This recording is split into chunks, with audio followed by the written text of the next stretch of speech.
নমস্কার বন্ধুরা, আপনারা দেখছেন স্টারেদের অন্দরমহল।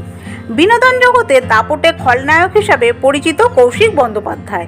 বাংলা ছবি হোক বা থিয়েটারের মঞ্চ, সবেতে তার অভিনয় নজরকাড়া।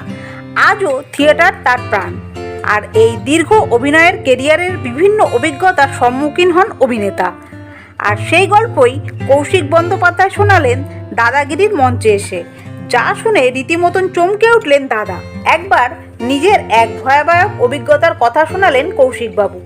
সেই দিন তিনি ও লাবণী সরকার একসঙ্গে অভিনয় করছিলেন থিয়েটারের মঞ্চে। সেই দৃশ্যে তিনি ও লাবণী ছাড়া আর কেউ ছিলেন না। তিনি ও লাবণী মুখোমুখি দাঁড়িয়েছিলেন। সেই সময় হঠাৎ কৌশিকবাবু উপলব্ধি করেন পিছন থেকে কেউ একজন আসছে। তিনি পিছনে তাকান এবং মুহূর্তেই দেখেন এক অজ্ঞাত পরিচয়ের লোক হাতে সাইকেলের চেন নিয়ে তাকে মারতে এগিয়ে আসছে। দেখা মাত্রই কৌশিকবাবু থিয়েটার থামিয়ে দেন এবং সেই লোকটির কলার চেপে ধরেন।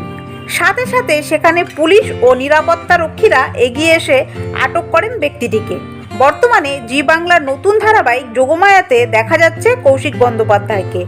আর গোটা যোগমায়ার টিম নিয়ে দাদাগিরির মঞ্চে এসে এই কাহিনী শোনালেন অভিনেতা। বন্ধুরা, তারকাদের বিষয় এইরকমই খুঁটিনাটি আরও তথ্য পেতে জুড়ে থাকবেন আমাদের চ্যানেলটির সাথে। ধন্যবাদ।